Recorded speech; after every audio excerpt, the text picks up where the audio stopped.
Hi, fourth graders. This is going to be our last week of English class. We will still have reading all the way until we get to May 22nd, and next week will be our last spelling list. But this week we're going to finish up chapter 15 of English, and then we're going to be done with English for the rest of the year. So for today's English lesson, we're going to now look at dependent clauses. Last week we looked at independent clauses. Remember, independent clause has a subject and a predicate, and it expresses a complete thought. It can stand alone. It is a sentence. An independent clause is a sentence. I am 10 years old. Makes a statement, has a subject, has a verb, is a complete thought. The opposite of an independent clause would be a dependent clause. A dependent clause is a group of words that has a subject and a predicate, but it cannot stand alone in a sentence. It's a fragment. It doesn't make a complete thought. It does have a subject and it does have a predicate, but it doesn't finish its thought. Here's an example. When I am 10 years old. Well, it has a subject, when, and a verb, am, but it doesn't finish its thought. And that's because it has one of these introduction words that's telling you there's going to be more in the sentence, but here it doesn't give us the more.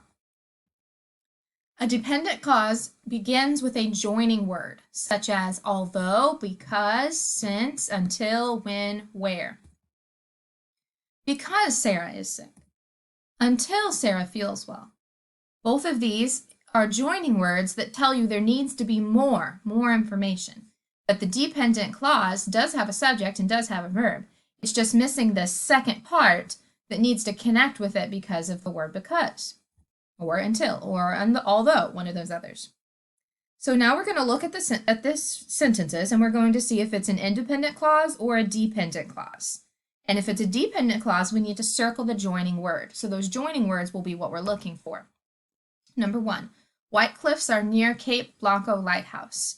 Well, we have a subject, we have a verb, we don't have a joining word. This is an independent clause. Number 2, because the lighthouse is located in Oregon. Well, we've got subject lighthouse, verb is, and we have a joining word because. So this is a dependent clause, and we need to circle because. Where the Oregon coastline is ragged. We've got Oregon coastline is, but we also have the joining word where. This is a dependent clause.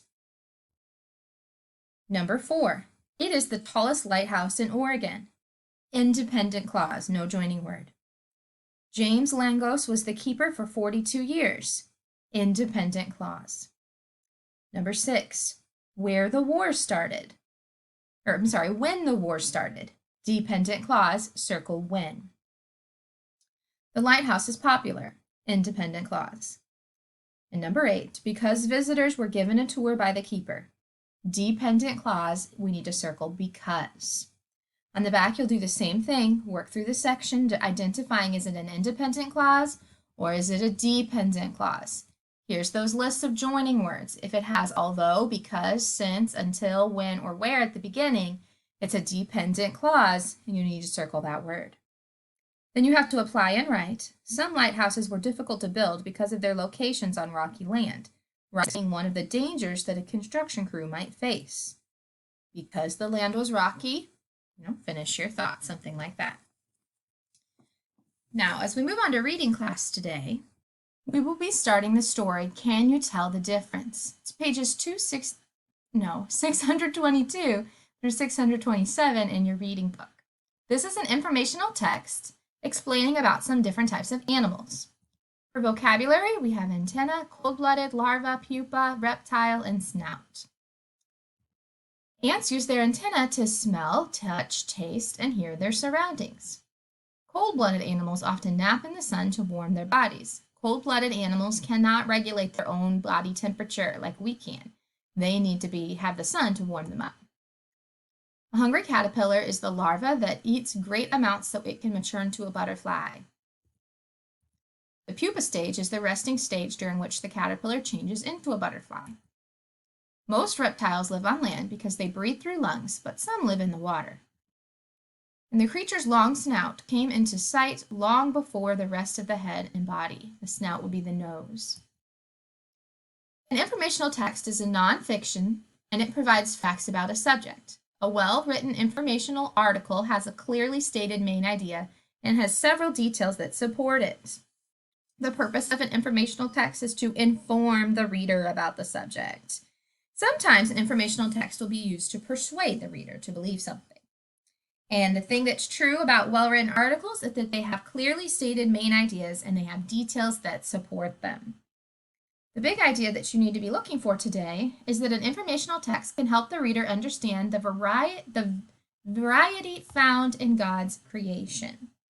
And so today you're going to be looking at a T-chart. So on page 622, we can see that a T-chart is used to organize and compare information. It gets its name from the T shape. This T-chart compares the characteristics of a bison with those of a water buffalo. T-charts and Venn diagrams both record information so it can be easily compared. What do you notice about the highlighted information on the chart below? Well, eat grass, drinks gallons of water, drinks gallons of water. Those are the similarities. So today, after we finish our reading, you are going to be creating a T-chart. So as you read these pages, you need to be looking for two animals that you can compare so that you can create a T-chart at the end about these animals. So read through pages 622 to 627, then go to page 249 in your workbook, answer a couple questions about informational text, and then use this T-chart. Write two animals at the top, write two things they have in common and two things they have different in the lines below.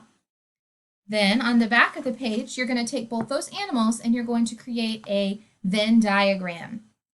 Put the things they have different on the outside and what they have in common in the middle of the Venn diagram. Then as you go to spelling class today, on list 31, page 122, looking at the shun sound. It can be spelled S-I-O-N or T-I-O-N in the final unstressed syllables.